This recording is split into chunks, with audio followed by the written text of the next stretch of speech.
സാറിനോടാണ് ഒരു കാര്യം പറയാനുള്ളത്. പറഞ്ഞോളൂ. അതിനാണ് ഞാൻ വന്നത്. പറഞ്ഞോളൂ സാർ. ഒരു സെക്കൻഡ്. അങ്ങോട്ട് വരണം. ഓ, ഞാൻ അങ്ങോട്ടാണ്.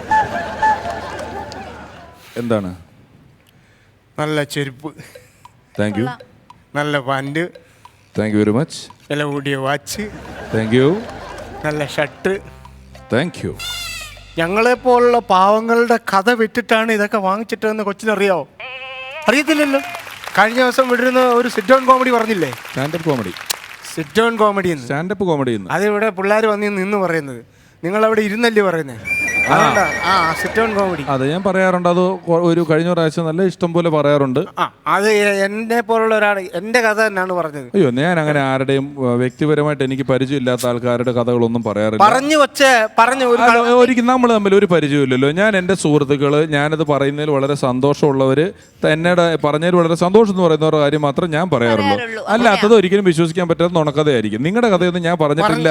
പ്രേംദാസിന്റെ ഒരു കഥ പറഞ്ഞോ? പ്രേംദാസ് എന്ന് പറഞ്ഞതൊരു ഉണ്ടാക്കി ക്യാരക്ടറാ. ശരിക്കും അങ്ങനെ ഒരാളില്ല. ആര് പറഞ്ഞു? ഞാൻ വെറുതെ ഒരു നല്ല കഥ കിട്ടിയപ്പോ പ്രേംദാസ് എന്ന് പറഞ്ഞ ഒരാളുടെ പേര് പറഞ്ഞെന്നുള്ളൂ. അങ്ങനെ ഒരു കഥ പറഞ്ഞു, അത് ഉള്ളതാണ്. പ്രേംദാസ് ആണ് ഞാൻ. നിങ്ങൾ ഞാൻ പറഞ്ഞ കഥയായിട്ട് ഒരു ബന്ധമുള്ള ആളല്ലോ.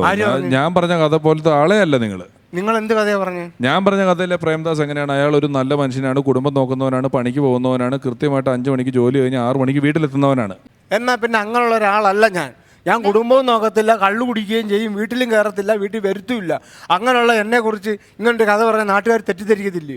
ഇപ്പൊ എന്നെ കുറിച്ച് ആൾക്കാർ ഇതാരുടെ ഇതിപ്പോ അങ്ങനെ തെറ്റിദ്ധരിക്കുന്ന തെറ്റിദ്ധാരണല്ലോ, നല്ല ധാരണയല്ലേ ഇയാളെ പറ്റി വരുള്ളൂ. നിങ്ങൾ അങ്ങനെ പറഞ്ഞോണ്ട് ഞാൻ അങ്ങനെ പറഞ്ഞെങ്കിൽ നിങ്ങൾക്ക് അങ്ങനെ ഒരു മോശം ഇമേജ് ആണെങ്കിൽ അത് നന്നാവത്തല്ലേ ഉള്ളൂ. അല്ല, എനിക്ക് ദോഷമാണ്. എന്താന്ന് വെച്ചാൽ എന്നെ കള്ളു കുടിക്കാൻ വിളിച്ചോണ്ടിരുന്നവന്മാർ ഇപ്പൊ എന്നെ വിളിക്കുന്നില്ല.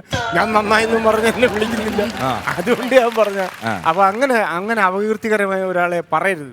അല്ല, ഞാനൊരു കഥ പറഞ്ഞു എന്നുള്ളൂ. യാദൃശ്യമായിട്ട് വന്നായിരിക്കും. നിങ്ങളുടെ വീട് എവിടെയാണ്? ചവറയിലുള്ളൊരു സുധ ചേച്ചീനെ എനിക്കറിയാം. സുധ അറിയാമോ? അറിയാം, എൻ്റെ ഭാര്യയാണ്. അയ്യോ, സുധ ചേച്ചിയുടെ ഭർത്താവാണോ നിങ്ങള്? ഇങ്ങനെ ഇരിക്കുന്നു. എനിക്ക് 2 വാട്സപ്പ്, 3 ഫേസ്ബുക്ക് എല്ലാം ഉണ്ട്. എന്നെ ആരും തിരിച്ചറിയുന്നില്ല. ഞെക്ക് ഫോണുമായിട്ടിരിക്കുന്ന അവളെ അറിയാം.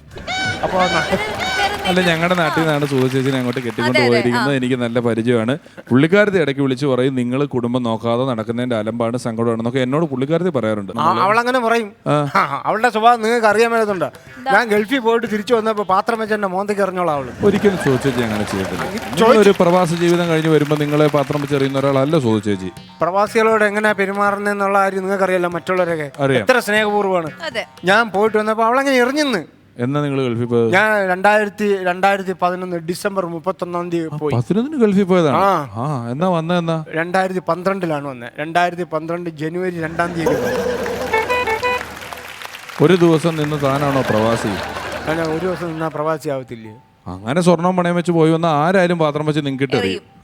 അല്ല, അവളുടെ സ്വഭാവം മോശമായതല്ല, നിങ്ങളുടെ കയ്യിരിപ്പിന്റെ പ്രശ്നം കൊണ്ട് തന്നെ. എനിക്കിതിപ്പോ ഒന്നും അറിയണ്ട. എന്നെ കുറിച്ച് നിങ്ങൾ മോശമായ നാട്ടിലിറങ്ങി നടക്കാൻ അത് കുഴപ്പമില്ല.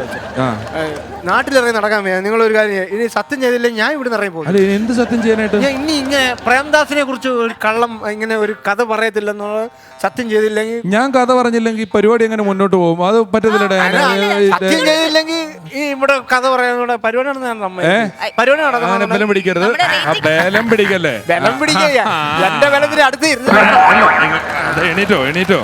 അങ്ങനെ ഞാൻ കഥ പറയത്തില്ല എന്നൊരു സത്യം ചെയ്ത് നിങ്ങൾ പ്രതീക്ഷിക്കേണ്ട. അങ്ങനെ സത്യം ചെയ്യാൻ പറ്റില്ല.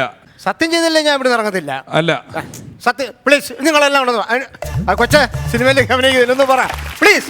സത്യം ചെയ്തെന്ന് ഒരു കാര്യം സത്യം ചെയ്താൽ ഞാൻ ചെയ്യാം. അവർക്കെല്ലാം അതാണ് ആഗ്രഹമെങ്കിൽ ഞാൻ സത്യം ചെയ്യാം. കയ്യിലടിച്ച് സത്യം നിങ്ങൾ പറഞ്ഞു, ഞാൻ പറയാം. കുഴപ്പമില്ല, ഞാൻ പോട്ടെ. ഞാൻ ഇന്ന് മുതൽ ആരെക്കുറിച്ചും കഥ പറയത്തില്ല. സത്യം 3 പ്രാവശ്യം. പ്രതിജ്ഞ 3 പ്രാവശ്യം. പ്രതിജ്ഞ ചെയ്യുന്നു. ഓക്കേ. ഈ പ്രതിജ്ഞയെ പറ്റി പറഞ്ഞപ്പോഴാണ് എനിക്ക് മറ്റൊരു കഥ ഓർമ്മ വന്നത്.